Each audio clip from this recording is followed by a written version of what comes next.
Hello guys, कैसे हैं आप लोग। अगर आप दिल्ली एनसीआर में रहते हैं तो आपने इस बिल्डिंग को ज़रूर देखा होगा एंड आप में से कई लोगों ने यहाँ पर विज़िट भी किया होगा बिकॉज़ ये जगह दिल्ली के टॉप 10 शॉपिंग डेस्टिनेशन में से एक है। अपडेट ये है कि फ्यूचर में ये एम्बियंस मॉल में भी बना रहे या इसे तोड़ दिया जाए। क्या है ये सारा मैटर, आइए देखते हैं। मैं हूं सीए प्रदीप राजपूत एंड शुरू करते हैं आज का वीडियो। आगे बढ़ने से पहले आप इस वीडियो को लाइक शेयर जरूर करें एंड चैनल को सब्सक्राइब करें ताकि फ्यूचर में आने वाले वीडियोस के बारे में आपको जानकारी मिलती रहे। तो आइए शुरू करते हैं, ये सारा मैटर क्या है। Late 80s and early 90s में जब दिल्ली में डेवलपमेंट के लिए फर्दर लैंड की कमी पड़ी तो डेवलपर्स एंड बिल्डर्स थे, इन्होंने अपने प्रोजेक्ट्स दिल्ली से बाहर दिल्ली के बॉर्डर पर लॉन्च करने शुरू कर दिए। नेबरिंग स्टेट्स ने इसको वेलकम किया एंड कुछ लॉ बना दिए, जैसे कि Haryana development and regulation of urban area act 1975, Haryana apartment ownership act 1983 and एक डिपार्टमेंट बना टाउन एंड कंट्री प्लानिंग, जहां से आपको कोई टाउनशिप डेवलप करनी है तो एक लाइसेंस लेना पड़ेगा। बिटवीन 91 एंड 93 एक कंपनी थी HLF लिमिटेड, उसने अपनी एसोसिएट्स कंपनी के साथ मिलकर हरियाणा के या फिर गुड़गांव के नाथुपुर डिस्ट्रिक्ट में एक 132 एकड़ का लैंड पार्सल खरीदा। उसमें से 18.98 एकड़ में उन्होंने डिसाइड किया कि हम एक इंटीग्रेटेड टाउनशिप बनाएंगे और उन्होंने उसके लिए टाउन एंड कंट्री प्लानिंग में एक लाइसेंस के लिए एप्लीकेशन जमा की। एप्लीकेशन का एक प्रिस्क्राइब फॉर्मेट था, बट जो बिल्डर है उन्होंने एप्लीकेशन देते टाइम अपने हिसाब से उस एप्लीकेशन फॉर्मेट में छेड़छाड़ की एंड कुछ कंडीशंस हटा दी। उसमें से एक कंडीशन थी कि जब भी आप लाइसेंस के लिए अप्लाई करोगे टू डेवलप इंटीग्रेटेड टाउनशिप, आपको उस इंटीग्रेटेड टाउनशिप या जिस पर्टिकुलर लैंड पार्सल पर वो डेवलपमेंट होगी उसका आपको मैप एप्लीकेशन के साथ सबमिट करना पड़ेगा। बिल्डर ने तो नहीं किया, लाइसेंस मिल गया। 98 में बिल्डर ने एक ब्रोशर पब्लिश किया।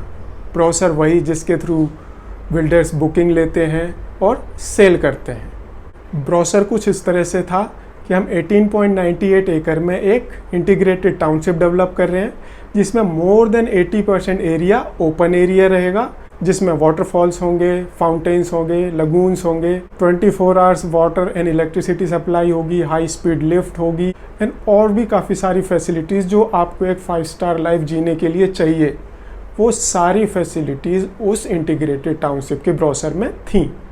तो 93 में उन्हें लाइसेंस मिल गया। 98 में ब्रोशर पब्लिश करके उन्होंने सेल कर दी, बुकिंग ले ली। 2001 में जो टावर्स कंप्लीट हो गए थे उसका पोजेसन सर्टिफिकेट मिल गया, बट उससे पहले बिल्डर ने टाउन एंड कंट्री प्लानिंग में एक एप्लीकेशन दी टू डी लाइसेंस 8 एकड़ ऑफ लैंड पार्सल।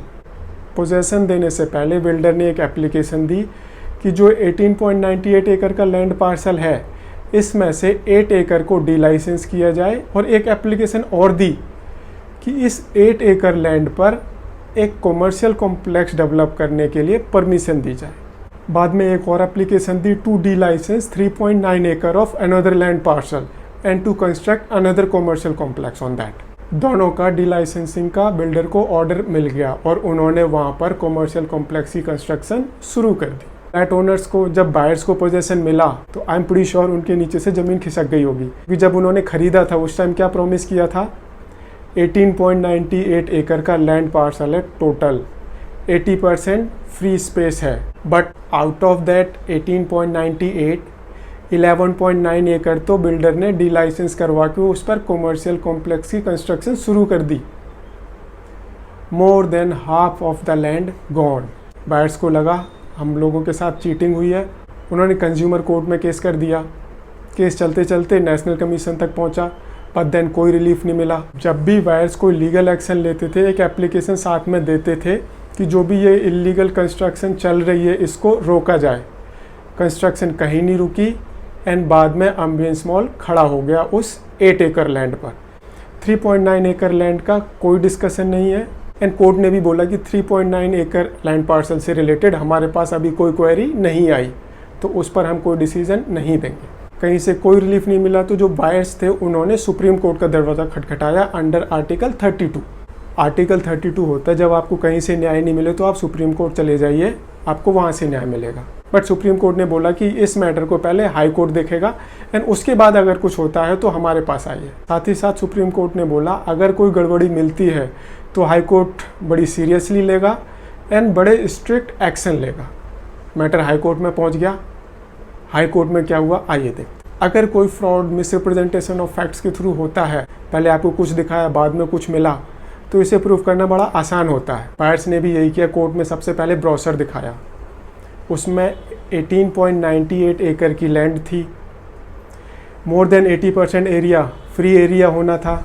दूसरा, जो कॉमर्शियल कंस्ट्रक्शन के लिए अप्रूवल मिला वो मिला था 16 अक्टूबर 2001 को, बट जो डीलाइसेंसिंग का ऑर्डर था वो था 18 अक्टूबर 2001 को। दैट मीन्स कंस्ट्रक्शन की अप्रूवल पहले मिल गया, डीलाइसेंसिंग का ऑर्डर बाद में हुआ। कोर्ट ने भी इसको नोट किया कि डिपार्टमेंट को बहुत जल्दी थी कि उन्होंने कंस्ट्रक्शन पहले अलाउ कर दी एंड डीलाइसेंसिंग बाद में हुई। और जब भी पोजेसन मिलती है तो जो बिल्डर होता है वो डीड ऑफ डिक्लेरेशन फाइल करता है। इस केस में बिल्डर ने डीड ऑफ डिक्लेरेशन फाइल ही नहीं की, 2009 में फाइल की, और जब फाइल की तो उसमें एरिया दिखाया 11.98 एकड़। तीसरा पॉइंट था, कोर्ट ने देखा कि जो लाइसेंसिंग के लिए एप्लीकेशन दी थी वो तो application as per required format थी ही नहीं। साथ ही साथ उस एप्लीकेशन के साथ एक मैप भी जाना चाहिए था।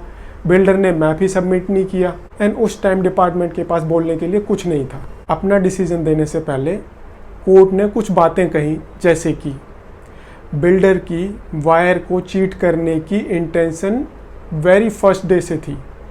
तभी उन्होंने जब 93 में लाइसेंस अप्लाई किया था उस टाइम उन्होंने एप्लीकेशन के साथ छेड़छाड़ की। उन्होंने मैप नहीं अटैच किया एप्लीकेशन के साथ, क्योंकि उन्हें पता था कि बाद में हमें इस पर्टिकुलर एरिया पर एक कॉमर्शियल कॉम्प्लेक्स बनाना है। ये पहले से डिसाइड था। दूसरा, डिपार्टमेंट को इतनी जल्दी थी कि उन्होंने कॉमर्शियल कंस्ट्रक्शन पहले परमिट कर दी, डी लाइसेंसिंग का ऑर्डर बाद में पास किया। तीसरा, जो एक्ट है Haryana development and regulation of urban area act, इसके अंदर डी लाइसेंसिंग का कोई प्रोविज़न नहीं है और डी लाइसेंसिंग नहीं हो सकती। चौथा, जो हरियाणा अपार्टमेंट ओनरशिप एक्ट है उसमें ये क्लियरली लिखा है कि जो हर एक फ्लैट ओनर होता है उसका जो कॉमन एरिया है उसमें बराबरी का हक होता है। बराबरी का हक means in proportion to his property value. तो इस पर्टिकुलर केस में भी जो ये फ्लैट ओनर्स हैं इनका 18.98 एकड़ लैंड में बराबरी का हक है। बिल्डर ने धोखाधड़ी की है, this is unjust enrichment. Builder ने जनरल पब्लिक को लूटा है। उसके बाद कोर्ट ने बोला कि ये सारा अरेंजमेंट विदाउट गवर्नमेंट डिपार्टमेंट की मिली भगत के बगैर पॉसिबल नहीं था। तो इस सब में बिल्डर एंड डिपार्टमेंट दोनों मिले हुए थे। ऑर्डर क्या था? नंबर 1, कोर्ट ने डी लाइसेंसिंग के ऑर्डर को कैंसिल कर दिया। तो अब जो ये एम्बियंस मॉल बना है ये इलीगल है। दूसरा, कोर्ट ने बोला कि हम हरियाणा गवर्नमेंट को बोलते हैं कि जो भी ये सब हुआ है इसके लिए स्ट्रिक्ट एक्शन लें। Last but not the least, जो भी ये सब हुआ है इसके लिए रिस्पॉन्सिबिलिटी फिक्स करनी ज़रूरी है। इसलिए कोर्ट ने सीबीआई को ऑर्डर दिया कि आप इसकी प्रॉपर इंक्वायरी करें एंड विद इन 6 मंथ हमें सील्ड एनवेलप में अपनी रिपोर्ट सबमिट करें। तो अब ये एम्बियंस मॉल रहेगा, टूटेगा, ये फ्यूचर में पता चलेगा आफ्टर 6 मंथ। बट टूटेगा इसके चांसेस ज़्यादा हैं क्योंकि कोर्ट ने अपनी जजमेंट में एक केरला हाई कोर्ट की जजमेंट को कोट किया। उसमें एक रिसोर्ट को within 200 metre from high tide erect किया। कोस्टल डिपार्टमेंट से कोई परमिशन नहीं ली। जब कोर्ट में ये मैटर पहुंचा तो जो रिस्पोंडेंट थे उन्होंने बोला, प्रे किया कि इस रिसोर्ट को ना तोड़ा जाए क्योंकि इसमें काफ़ी सारे लोगों को एम्प्लॉयमेंट मिल रहा है, गवर्नमेंट को काफ़ी सारी रेवेन्यू मिल रही है and it has a potential to promote the tourism in a better way. ये एम्बियंस मॉल के डेवलपर भी बोल सकते हैं कि माय लॉर्ड, इस स्ट्रक्चर को ना तोड़ा जाए क्योंकि इसमें हज़ारों लोगों को एम्प्लॉयमेंट मिल रही है, गवर्नमेंट को काफ़ी सारी रेवेन्यू मिल रही है, प्लस ये टूरिज़्म को भी प्रमोट कर रहा है यहाँ पर। इन रियलिटी क्या होगा वो हमें 6 महीने बाद पता चलेगा। Thank you very much. अगर वीडियो पसंद आया हो तो इसे लाइक शेयर ज़रूर करें एंड चैनल को सब्सक्राइब करें। धन्यवाद।